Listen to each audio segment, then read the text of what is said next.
Hello बच्चों, good morning बेटा। हमने थर्ड चैप्टर शुरू कर रखा था ट्रिग्नोमेट्रिक फंक्शन वाला, जिसमें हम फर्स्ट एक्सरसाइज कर रहे थे। उसके क्वेश्चन नंबर 13 तक आपको करवा दिए थे। वहाँ तक हमने क्या पढ़ा था अभी कि एंगल हमें डिग्री में दे रखा है तो रेडियंस में कैसे कन्वर्ट करते हैं, रेडियंस में दे रखा है तो डिग्री में कैसे कन्वर्ट करते हैं। दो तरह से मेजरमेंट पढ़ा था हमने, डिग्री का और रेडियंस का।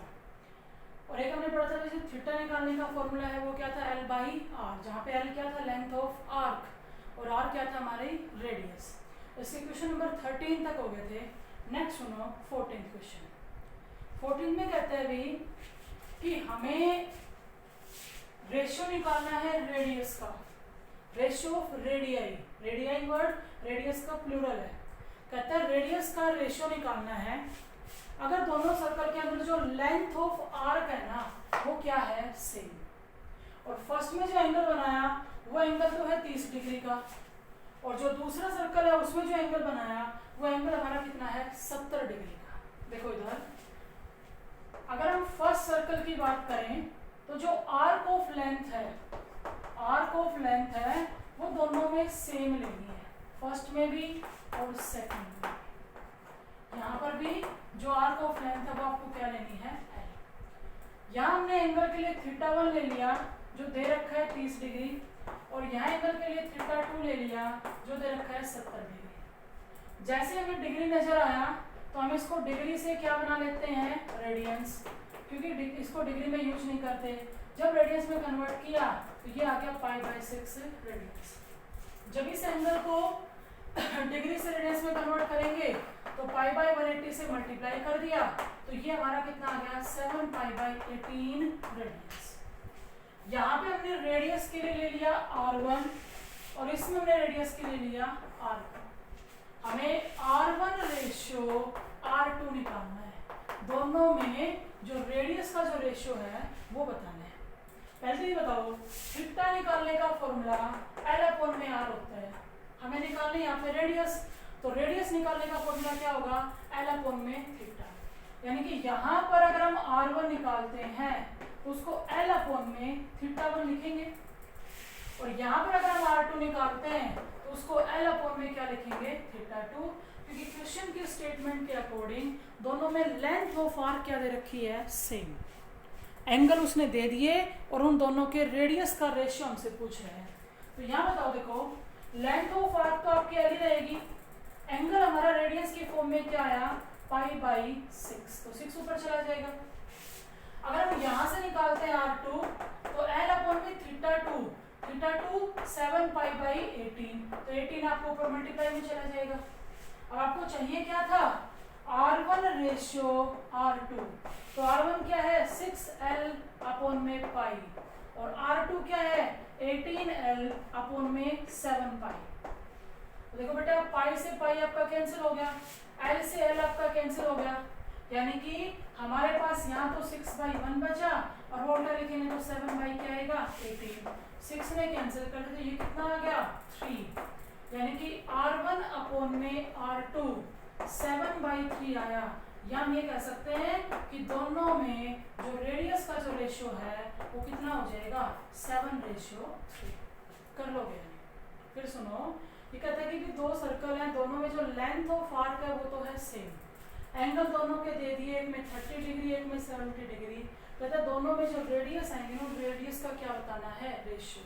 तो फॉर्मूला वही लग रहा है आपका, बस इतना करें ना कि लेंथ ऑफ आर्क के लिए दोनों में सेम लेना, L ले लेना, चाहे दोनों के अंदर क्या ले लेना आप, L1। उसके बाद देखो बेटा नेक्स्ट क्वेश्चन, ये कह रहे भी रेडियस आपको दे दी 1500 मीटर, रेडियस आपको 1500 मीटर दे रखी है, और उसके बाद ये कहते हैं कि भी उसने डिस्टेंस कवर किया 66 किलोमीटर पर आवर की स्पीड से, 66 किलोमीटर पर आवर की स्पीड से डिस्टेंस कवर किया।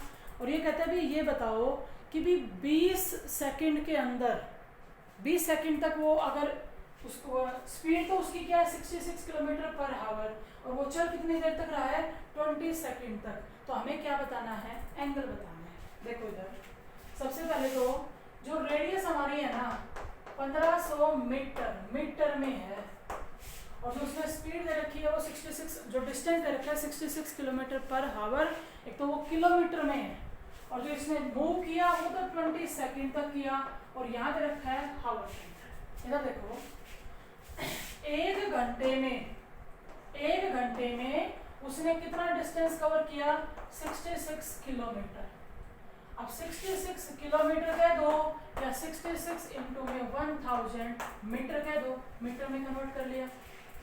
अब देखो, एक घंटे में वो इतना मीटर डिस्टेंस कवर करता है, एक घंटा कहें या 60 मिनट्स में कितना डिस्टेंस कवर करेगा, 66,000 कह दो या यूं कह लो अपना, इंटू में 1000 मीटर।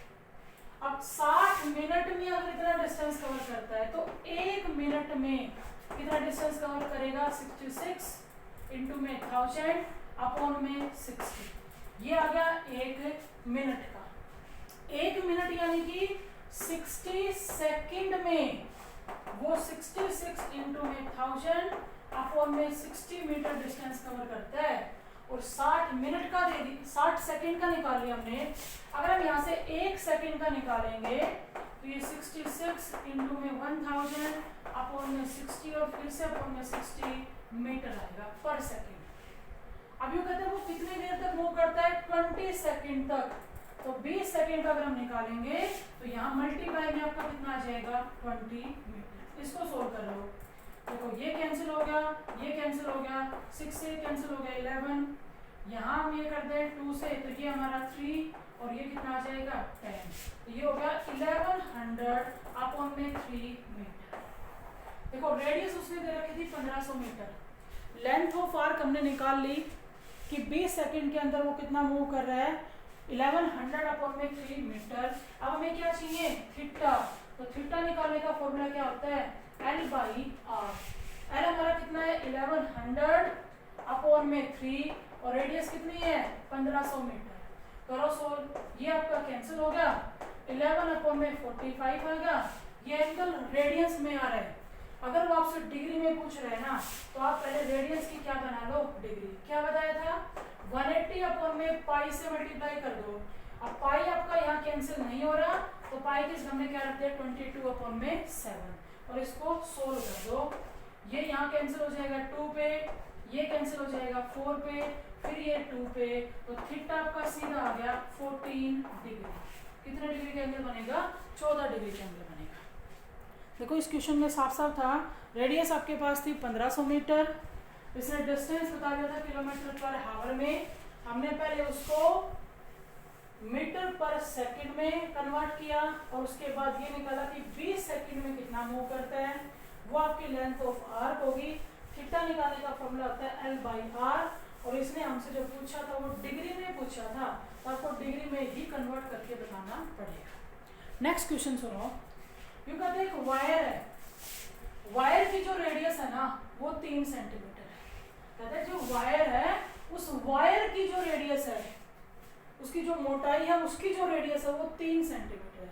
कहते हैं उस वायर को बेंड करके एक हुक बनाया गया और उस हुक की जो रेडियस है ना वो दे रखी है 40 सेंटीमीटर। तो हमें ये बताना है भी एंगल कितना होगा। अभी बताओ, अगर वायर की रेडियस हमारे पास 3 सेंटीमीटर है तो हम उस वायर की लेंथ निकाल सकते हैं जिससे सर्कल बनाया गया है। सर्कल की सर्कमफ्रेंस का फॉर्मूला क्या होता है, 2 पाई आर, और अगर उसकी रेडियस 3 सेंटीमीटर है तो जो वायर है ना वो कितना लंबा है, 6 पाई का हो जाएगा। जो वायर है वो 6 पाई सेंटीमीटर हो जाएगा, यानी कि ये 6 पाई जो सेंटीमीटर है ना वो हमारी लेंथ ऑफ आर्क है जिससे वो हुक बनाया गया है। अब देखो ये रेडियस तो हमारे सिर्फ वायर के लिए थी, कहते जो हुक हमने बनाया ना उसकी रेडियस दे रखी है 40 सेंटीमीटर। तो ठीक है, लेंथ ऑफ आर्क आ गई, रेडियस आ गई, थीटा पूछ रहा है तो थीटा निकालने का फॉर्मूला क्या होता है, L बाई आर। अब L कितना 6 पाई और रेडियस कितनी 40। कर दो सोल्व, हो सकता है उसने आंसर पाई में छोड़ रखा हो, नहीं छोड़ रखा है तो पाई को क्या रख देंगे 22 अपॉन में 7, और जितना भी आपसे सोल्व करता है सोल्व कर दो। ये 11 आ जाएगा, ये 20 आ जाएगा, फिर ये 3 आ जाएगा, ये 10 आ जाएगा, तो 33 अपॉन में क्या आ गया 70। ये जो आंसर है ये आपका रेडियंस में है। अगर आप डिग्री में निकालना चाह रहे हो तो 180 अपॉन में पाई से मल्टीप्लाई करेंगे और पाई को मैंने फिर से रख दिया 22/7। कर दो सोल्व इसको। ये 7 से कैंसिल किया तो 10 आ गया, ये 0 से 0 कैंसिल हो गई, 11 से किया तो ये 2 और ये कितना आ गया 3। तो यहाँ से हम सोल्व करें तो 54 अपॉन में 2 कैंसिल हो जाएगा, ये 27 डिग्री आ गया। यही आपको क्या बताना था, एंगल। डिग्री में पूछे तो डिग्री में बता दो और अगर रेडियंस में पूछता है तो रेडियंस में बता दो। नेक्स्ट देखो बेटा क्वेश्चन नंबर 17। ये कहता है मेरठ दिल्ली से 64 किलोमीटर दूर है। मेरठ और दिल्ली के बीच का जो डिस्टेंस है वो 64 किलोमीटर दे रखा है और इसमें भाई हमें रेडियस भी दे रखी है, सीधा सीधा थीटा पूछ रहा है। लेंथ ऑफ आर्क तो हो जाएगी 64 किलोमीटर और रेडियस दे रखी है 6336, ये भी किलोमीटर में है। थीटा निकालना है 12 अपॉन में आर। मेरे ख्याल में कर लोगे कंप्लीटली, आपका आए तो ठीक है, नहीं तो डिग्री बता देंगे, मिनट बता देंगे और सेकंड बता देंगे। उसके बाद देखो बेटा इसका लास्ट क्वेश्चन नहीं एक और है। यूँ कहते हैं कि एक मिनट हैंड है, घड़ी की जो मिनट वाली सुई है उसकी लंबाई 42 सेंटीमीटर है। आप घड़ी में देखोगे तो सबसे लंबे वाली जो सुई होती है ना वो मिनट हैंड होती है। ये कह रहा है भी कि हमें लेंथ ऑफ आर्क निकालनी है, लेंथ ऑफ आर्क निकालनी है और वो मूव कितनी देर तक कर रही है, 20 मिनट्स तक कर रही है। देखो इधर जो घड़ी की मिनट हैंड होगी ना वो हमारे लिए किसका काम करेगी, रेडियस का काम करेगी, यानी कि हमारी जो रेडियस है वो होगी 42 सेंटीमीटर। अभी बताओ, एक कल हमने ऐसा क्वेश्चन किया भी था, जो मिनट हैंड होती है वो 60 मिनट में 360 डिग्री का एंगल बनाती है। तो मिनट हैंड 1 मिनट में 6 डिग्री का एंगल बनाएगी और वो मूव कितनी देर तक कर रही है, 20 मिनट्स तक। तो ये बताओ 20 मिनट में एंगल कितना डिग्री हो गया, 120 डिग्री हो गया। यानी कि थीटा हमारा 120 डिग्री है, लेकिन पहले हम इस डिग्री से क्या कन्वर्ट करेंगे, रेडियंस। तो डिग्री से रेडियंस में कन्वर्ट करने के लिए पाई/180 से मल्टीप्लाई कर दिया, कैंसिल किया तो ये 2π/3 रेडियंस आ गया। रेडियस आपके पास थी, थीटा हमने निकाल लिया इसकी हेल्प से। लेंथ ऑफ आर्क पूछ रहा है, अब थीटा अगर L/R है तो ये बताओ length of arc R into में थीटा हो जाएगा। तो रेडियस कितनी 42 और लेंथ ऑफ एंगल कितना 2π/3। तो यहाँ से सोल्व करेंगे, पाई की वैल्यू रखनी हो तो रख सकते हो, 22/7 तो वो आ जाएगी आपकी लेंथ ऑफ आर्क। उसके बाद देखो इस एक्सरसाइज का लास्ट जो क्वेश्चन है, ये कहते हैं मून से अर्थ का जो डिस्टेंस है ना वो दे रखा है 3,60,000 किलोमीटर। कहते हैं मून से अर्थ का जो डिस्टेंस है वो 3,60,000 किलोमीटर दे रखा है। कहते हैं अर्थ पे कोई ऑब्जर्वर है, उसकी आई से बता रखा है उसने कि मून का जो डायमीटर है, जैसे यहाँ पर ऑब्जर्वर है, ठीक है, और ये आपका मून है। तो ये यूं कह रहे हैं कि इस मून का जो डायमीटर है उस डायमीटर के साथ ये जो ऑब्जर्वर है इसने जो एंगल बनाया वो एंगल बना रखा है 31 मिनट का, और इस ऑब्जर्वर से मून का जो डिस्टेंस है वो डिस्टेंस दे रखा है 3,60,000 किलोमीटर। ठीक है, हमसे पूछ क्या रहा है कि ये जो डायमीटर है ना मून का, ये भी नाम देते हैं, मून का डायमीटर पूछ रहा है। अब सुनो यहाँ पे, एक तो ये मून का डायमीटर और एक ये आर्क AB। कौन सा, इस ऑब्जर्वर को सेंटर लेते हुए जब हम यू सर्कल ड्रॉ करेंगे तो ये वो आर्क है, ये जो बड़े वाला सर्कल बनेगा ना, इस सर्कल की आर्क का काम करेगा AB।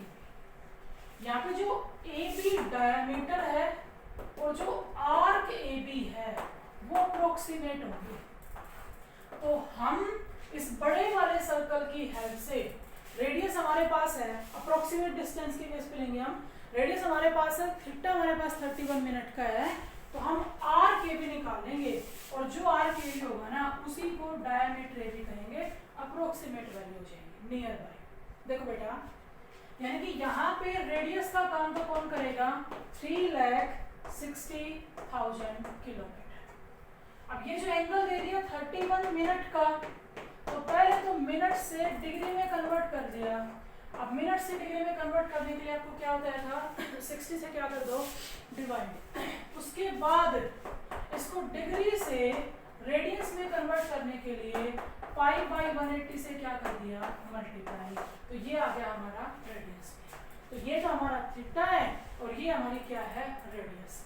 अब हमें क्या चाहिए, लेंथ ऑफ आर्क, तो लेंथ ऑफ आर्क क्या होगा, आर इंटू में थीटा, तो रेडियस तो है 3,60,000 और थीटा हमारा है पाई इंटू में 31 अपॉन में 60 भी है 180 भी है, हो सकता है उसने पाई को 22/7 रख रखा हो, तो जितना पॉसिबल आपसे सोल्व होता है आप सोल्व कर दो और उसके बाद जो आएगा वो आपकी क्या जाएगी, length of arc. Length of arc यानी कि डायमीटर ऑफ मून, उसके साइड में लिख देना नियर बाई, ये जो वैल्यू होगी ये हमारी क्या होगी, अप्रोक्सीमेट वैल्यू होगी। अब देखो बेटा, ये थी आपकी फर्स्ट एक्सरसाइज, और इस फर्स्ट एक्सरसाइज में जो हमने पढ़ा है ना, ये सारा का सारा आपका 12th में भी यूज होता है। जो एंगल है वो तो डिग्री रेडियंस, वो तो वही बात है, कहीं भी यूज हो सकता है आपका। तो इस एक्सरसाइज को अच्छे से कर लेना। उसके बाद आगे हम करेंगे अब सेकंड एक्सरसाइज स्टार्ट। और जो सेकंड एक्सरसाइज है ना, वो आपके जो हमने 10th में पढ़ा था ना ट्रिग्नोमेट्री, वो बिल्कुल बेस ही है, जो कंबाइंड फॉर्मूले पढ़े थे और उसके ऐसे जो रिजल्ट थे जिनको हम प्रूव करते थे, लेफ्ट हैंड साइड लेके राइट साइड के इक्वल दिखाते थे, तो वो वाले। अब उससे पहले आप फॉर्मूले सुनो। देखो बेटा, साइन का कोस के साथ कंबाइंड फॉर्मूला होता है साइन स्क्वायर थीटा प्लस में cos square theta equal to, ठीक है। अब यूज ये कैसे भी हो सकता है, हमें साइन स्क्वायर थीटा लिखना पड़ जाए, तो वो क्या लिखा जाएगा, 1 माइनस में कोस स्क्वायर थीटा। हो सकता है कोस स्क्वायर थीटा लिखना पड़ जाए, तो वो क्या लिखा जाएगा, 1 माइनस में साइन स्क्वायर थीटा। हो सकता है सिर्फ साइन थीटा रखना पड़ जाए, तो अंडर द रूट 1 माइनस में कोस स्क्वायर हो जाएगा। उसके बाद सीकेंड का कंबाइंड फॉर्मूला tan के साथ होता है secant square theta minus tan square theta equal to 1। थोड़ा सा अच्छे से याद करना, कई बच्चे गलती कर देते हैं, साइन कोस वाले में बीच में प्लस आता है और सीकेंड tan वाले में बीच में क्या आएगा, माइनस। तो secant square minus tan square equal to 1। यहाँ से अगर हमें सीकेंड स्क्वायर थीटा लिखना है तो वो 1 प्लस में tan स्क्वायर थीटा हो जाएगा। अगर हमें tan स्क्वायर थीटा लिखना है, ज़्यादातर बच्चे इसमें गलती करते हैं, 1 माइनस सीकेंड स्क्वायर लिखते हैं, वो गलत है। सीकेंड स्क्वायर थीटा माइनस में क्या हो जाएगा, 1। कोसेकेंड का कंबाइंड फॉर्मूला होता है कोट के साथ, कोसेकेंड स्क्वायर थीटा माइनस में cot square theta equal to क्या होता है, 1। अगर यहाँ से कोसेकेंड स्क्वायर थीटा लिखेंगे तो वो 1 प्लस में कोट स्क्वायर थीटा आएगा, और अगर कोट स्क्वायर थीटा लिखेंगे तो वो कोसेकेंड स्क्वायर थीटा माइनस में 1 आ जाएगा, ठीक है। अगर हम इन 6 ट्रिग्नोमेट्रिक फंक्शन की बात करते हैं तो sine cos ten coat सीकेंड cosecant के अंदर जो सिंपलेस्ट फॉर्म होती है ना, वो होती है साइन थीटा और कोस थीटा। सिंपलेस्ट फॉर्म का मतलब क्या है, अगर टेन थीटा आएगा तो उसके सिंपल फॉर्म के लिए हम उसको क्या लिख सकते हैं, साइन थीटा अपॉन में कोस थीटा। टेन थीटा और कोट थीटा एक दूसरे के रेसिप्रोकल फंक्शन होते हैं, तो हम टेन थीटा को 1/कोट भी, लेकिन बात सिंपल की है तो उसको क्या लिखा जाएगा, साइन बाई कोस। अगर कोट थीटा आता है तो फिर वो क्या हो जाएगा आपका, कोस थीटा अपॉन में साइन थीटा, या इसको टेन में कन्वर्ट करने की जरूरत है तो वो हो जाएगा 1/tan थीटा। सीकेंड थीटा की अगर बात करें तो इसकी सिंपल फॉर्म होती है 1 अपॉन में कोस थीटा, और अगर कोसेकेंड थीटा की बात करें तो इसकी सिंपल फॉर्म होती है 1 अपॉन में साइन थीटा। तो ये तो बात होगी सिंपल फॉर्म की। अब अगली जो एक्सरसाइज है उसके अंदर आपका यही है कि भाई लेफ्ट हैंड साइड में जो दे रखा है उसमें टेन कोट की फॉर्म है, साइन कोस में चेंज करना पड़ रहा है, जैसे भी है, लेकिन हम उसको राइट हैंड साइड पे क्या दिखाएंगे, इक्वल। आपको कई क्वेश्चन ऐसे मिलेंगे जो आपके 10th में एज इट इज थे, कुछ होंगे जो आपके ओवरराइड होते हैं, ओवरराइड हो जाएंगे इसमें। अब जो फर्स्ट एक्सरसाइज थी वो तो डिग्री रेडियन से इसके बाहर ही घूम के रह जाती है। अब मेन जो आपकी ट्रिग्नोमेट्री है मतलब 3.2 में तो वही है जो 10th में था, वैसा वैसा ही है। आगे 3.3 से आपकी मेन टेक्नोमेट्री स्टार्ट हो जाएगी।